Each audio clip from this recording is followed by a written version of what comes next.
If you're in a place where it is safe, comfortable, and appropriate for you to do so, please close your eyes and begin to take some nice, long, slow, deep, relaxing breaths in through your nose and out through your mouth. With every inhale, feel more light and peace entering your body and mind. With every exhale, feel like you're able to let go of all tension, along with anything in your mind that you do not want. Inhaling peace and exhaling as you let go. We picture ourselves on top of a beautiful mountain, in the center of a circular grove of trees. In the center of our circle, a bonfire blazes forth, lighting us and the grove up with a sacred golden light. We recognize that this is the light of perfect love and perfect trust, and it easily burns away everything that is unlike itself, leaving us safe and serene. Into this sacred space, we invoke the presence of our Creator. To many of us, our Creator reveals themselves to be a mother and father, a god and goddess. Into this space, we also invite the presence of our angels, our guides, and our teachers. We dedicate the time that we spend together to each other and to them, and we ask that we be guided and led as we walk upon the way, becoming happier, more peaceful, more gentle, more prosperous, wiser, and more loving people. Thank you very much. Blessed be. I had a person that just bombed me with questions. So I appreciate the questions, but there's more than I can answer. But I will try to take a few of them and craft my talk around them, okay? So they were watching 2 lectures. On the lecture called The Method of Occult Prayer, they asked, how does the ego mind exist outside of my mind if it is true what you say it is? So if one of this has ever happened, then why do we need to learn this occult knowledge? If this has never happened, why do I remember my daughter being raped and all the pain? What about the realms we access if this never happened? So wait, Lucifer is the problem and also the cure? Why is there an underworld? First of all, the ego mind is not outside of your mind. That's the whole idea. The ego mind is the way that we use our minds in a certain way. The ego is not an entity. The ego is a habit of thinking that we all got into. Okay, so that's that. Then you ask, if none of this ever really happened, why do I have these memories and why do I need occult knowledge and all of that? Okay, so our world that we experience, each and every one of us, is a projection of our own minds. Now, just because you understand even that it's a projection of your own mind doesn't mean that you have control over your own mind. Just think about how easy it is for you to control a habit, or how easy it is for you to control your train of thought without your mind wandering. It's not that easy. Just because we recognize that our powerful minds are responsible for creating our experience in our worlds by projecting its thought substance upon the screen of space, doesn't mean that it's so easy to just change our thinking, because we have all fallen into a very deep habit of thinking that is a way of thinking that is antithetical to the way that infinite intelligence wants us to use our mind. So infinite intelligence, or God, if you will, doesn't will that we have this world the way we do. It's not infinite intelligence's will that we have suffering and that we have problems, or that your daughter was raped, or any of that. So if it's not infinite intelligence's will, if it's not God's will that it's happening, then how can it be happening? The only way that it can be happening is in the realm of a nightmare. So just because it's only, quote, a nightmare doesn't mean that we're not experiencing it. Doesn't mean that it's not real. Nightmares that don't seem real aren't scary. So the ego mind, our own ego mind, our habit of thinking that wants to think separate from its creator, is projecting scary images onto the screen of space for us. And we are living in a nightmare. But like I said, that's not the will of infinite intelligence. So therefore, it's not really happening. And once we wake up from the dream, once we wake up from the nightmare, we'll recognize it for what it is. But for now, It's real. For now, it is real. Hopefully, that makes a little bit of sense. Now, you ask a lot of questions about Lucifer. You asked what exactly was his mistake? Did he go up against God? Was he really cast out? Did he take a third of the stars with him to earth? Where does Lucifer sit now? Is he at the right hand of God? Are you saying that Lucifer died on the cross? Okay, so those are all very good questions. So let's just talk about Lucifer a little bit. We'll call it one of my I Love Lucy lectures. So if you haven't read my little booklet, it's a free booklet called The Ancient Story of Lucifer. You might want to read it. When we are dealing with mythology, such as the ancient story of Lucifer, it's very important to understand that those myths are nothing but a construct. They are there to give some sense of understanding to very esoteric and very theoretical concepts. So they're not historical in that regard. You don't want to say this exactly happened and that exactly happened when you're dealing with a myth. Myths are all symbolic. Any myth, including biblical myths, the only way to get anything out of them from an esoteric perspective is the same way that a Jungian dream analysis would work, and that is that everything in the myth represents a part of you. Okay, so let's not objectify this story. Let's just look at it and use it as a tool to look at ourselves. So that ancient story of Lucifer tells us that Lucifer was the first created angel. And that is the same thing as saying only begotten son of God. Okay, so when we say only begotten son or the first created, it's symbolic of the fact that humanity is one. All of humanity is of a singular mind.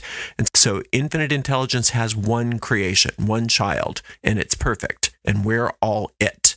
And Lucifer is the representation of the first of that. So in that perspective, if you really wanted to personify this as something like that, you could think of Lucifer as being the eldest sibling in a very big family. But that family is really a singular entity. We're all one. But as the first created angel and the leader of all the subsequent angels, he believed that, according to this story only, and this is not something to believe in, it's just something to contemplate. So Lucifer believed that providing humanity with free will and creativity earlier on than was God's plan would save us time and would be beneficial. So here's Lucifer trying to do something for Lucifer's younger siblings.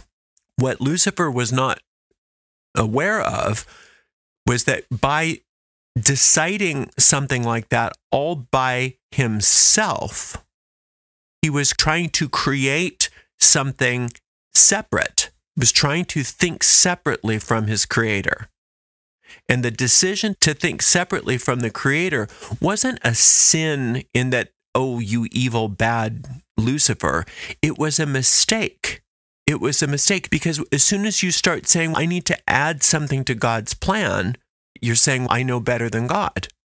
And when you say, I know better than God, then you're starting to think with what we call an ego, something that you're carving out that's separate. As soon as you try to think with an ego, carving something separate from perfection, logically speaking, the only way to do that is to start thinking in ways that are imperfect. It's the only way that one can differentiate oneself from perfection. Hopefully you're with me on that. So the choice that Lucifer made in that instant, even though it was coming from a, quote, good place, right? The story is that Lucifer was trying to do something nice, but did it in a way that was not wise. Because what happened was the choice of Lucifer to think all by Lucifer's self resulted in distorted self-awareness and a false sense of reality for all of humanity. Because as soon as Lucifer said, I'm going to think all by myself, that habit of thinking spread like a virus, and it fragmented the entirety of the mind of humanity into a bunch of little separate egos. And that was not Lucifer's intention, but it was the result of thinking arrogantly. The other thing that wasn't Lucifer's intention was it subsequently caused the demiurge to be created. Now, the demiurge is what we call the ego. The demiurge is like a robot. The ego is an artificial intelligence that is there utilizing the creativity of our own minds against us. And so in the old Gnostic literature, the demiurge was like an architect or a builder, a worker. And what that means is the demiurge is there constantly creating a counterfeit world that is a place where we can project our own individual ego thoughts onto the screen of space and build up a world that doesn't exist. And that's the dilemma that we're all in here. And it's all because Lucifer thought arrogantly. It was just one moment. It was just one instant of arrogant thinking. And that's all it took, right? It wasn't that Lucifer was bad. It wasn't that Lucifer was trying to steal souls. It's just that Lucifer was thinking arrogantly. Who is Lucifer? Us. We are Lucifer. We are thinking arrogantly. Independent, arrogant thinking is the issue here. And again, that's not to say that you don't have a soul that's individual. God already created you with a soul that's individual, but the individual soul knows how to think in concert with its creator to co-create. The ego mind doesn't co-create. The ego mind thinks it's all alone and that it has to create for itself. And the only way to do that is by living in a world based on fear. If you're living in an egoic world, it is a world of fear. If you're living in the real world that infinite intelligence created for you, there's nothing to fear. So this world that we live in that regard is artificial. It's counterfeit. But that doesn't mean that we're not experiencing it. That doesn't mean that it's not real for us within the realm of the hallucination that we are experiencing. So we have to understand that in reality, we aren't separate from our creator. And that from God's perspective, the whole fall that happened didn't happen. From God's perspective, nothing fell, nothing's separate, nothing's wrong.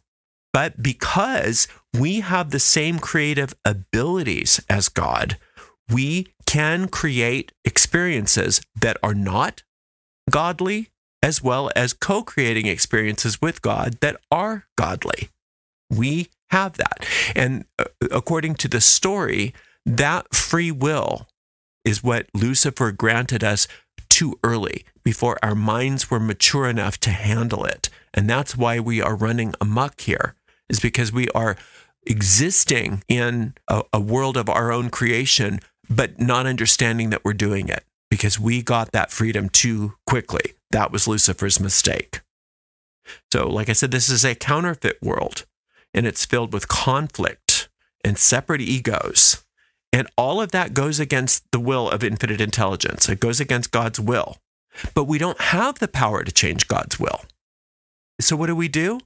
The only way that we can change God's will is by falling asleep to God's will and dreaming up this experience. In that regard, the fall means to fall asleep.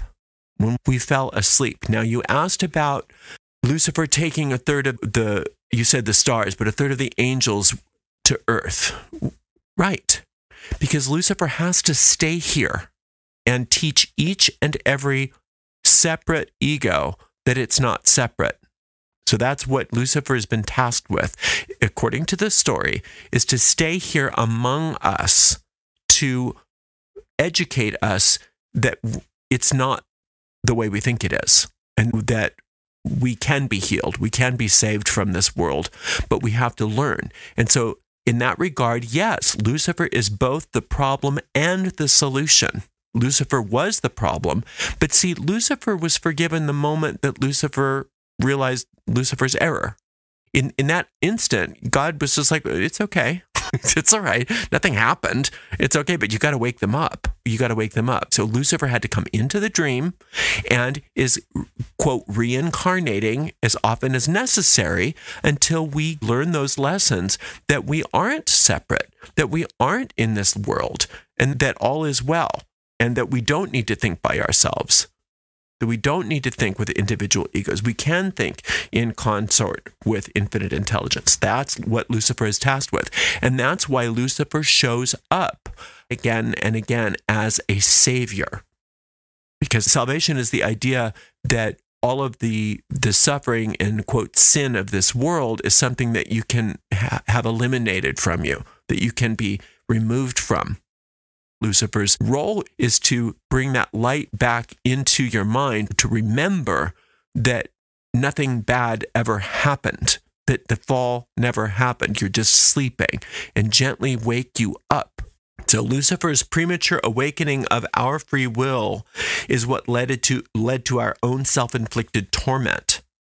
But infinite intelligence, or God, if you will, has devised a very compassionate plan to awaken us.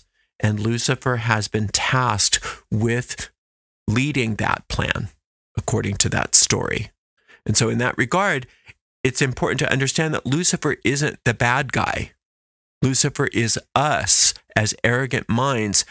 And then on the risen end of the spectrum of Lucifer, Lucifer is us already awake and already recognizing that we made a mistake and that all is well. One way to look at Lucifer in that regard is, like I said before, as an elder sibling. Yes, made a mistake. Yes, caused problems for us, but also is the solution and has redeemed himself, has atoned, if you will. And now we have to have the benefits of that atonement. So one of the ways that a lot of people can find peace immediately is to forgive Lucifer for Lucifer's error. That's the fastest way, is you forgive Lucifer for Lucifer's error. Now, if you look at that book of Q, which is where all the Gospels have had all the propaganda removed from them, and so it's just the purest teachings of that Jesus character, you could see that's all the wisdom of Lucifer.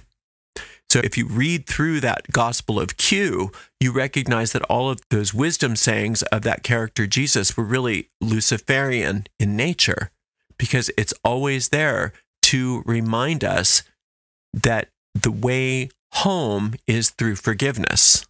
So Lucifer's message is always that of forgiveness, redemption, and the first step to that forgiveness is forgiving the original error. And that original error was Lucifer's. So you see, if you forgive where the original mistake happened, if you forgive Lucifer, then everything else is easy to forgive. Everything else is easy to forgive. But if you hang on to resentments, it means that you haven't forgiven that original error and that you just have more to do. In that Lord's Prayer that is attributed to Jesus, it gives you the formula for forgiveness. Forgive us our debts as we forgive our debtors. So you're in the driver's seat. As much as you want to wake up, that's how much you get to forgive, because you receive forgiveness by forgiving. So by forgiving Lucifer, what you do is you awaken to the risen Lucifer, the forgiven Lucifer, who is actually your teacher, who actually is your teacher. And remember that all of this is symbolic, because it's talking about different parts of you and your mind. Even if you want to look at Jesus as being the main incarnation of Lucifer for you, like maybe you're a real Christian, you still need to look at Jesus as a part of yourself in order to get the benefit of that story. If you're looking at it as some external savior that's going to come help you, that's outside of you somewhere, it has very limited value. Then you're perpetuating this myth of separation and superstition that is not part of the whole plan. And so the specific verbiage that you use for any of this doesn't matter. If you don't like the term Lucifer, if you don't like ego, if you don't like Jesus, if you don't like any of that stuff, get rid of it. You don't have to use any particular term or any particular story or myth. What is crucial, however, is the message of Lucifer, and that's forgiveness. The message and mission of Lucifer is forgiveness and redemption. And when we say forgiveness and redemption, we just mean waking up to the truth. Do you remember what it's like having a really bad dream and waking up and realizing everything's okay and none of that happened? That's what this is going to feel like. That's what this all is going to feel like once you wake up. And that's what Lucifer's job is, to gently wake you up, because it was Lucifer's fault in the first place. If you think, oh, Jesus died for my sins, that's more guilt. That's more separation, right? But if you look at it as a teaching example that Lucifer gave to show you that this isn't real, that there is no suffering, that there is no death, that there is no world, then it's different. Then you can learn the lesson. Then that story is something that's valuable to you. But that's not the only story. That's not the only incarnation of Lucifer. There's Dionysus. There's Buddha. There's Aradia. There's all kinds of other stories that you don't have to get stuck in one mythology. Any of those myths are helpful if they remind you that you are living in a world of illusion based on the misuse of your mind, because at some point humanity decided to think all by itself. That's the whole story. And that there's redemption and release from this nightmare as soon as we realize that we aren't separate and that we are thinking in consort with infinite intelligence. So I hope that answers some of those questions instead of providing you more confusion. So I invite you to ask me more, and I appreciate the question, and I hope that helped. And I thank you so much for being here. And until next time, blessed be.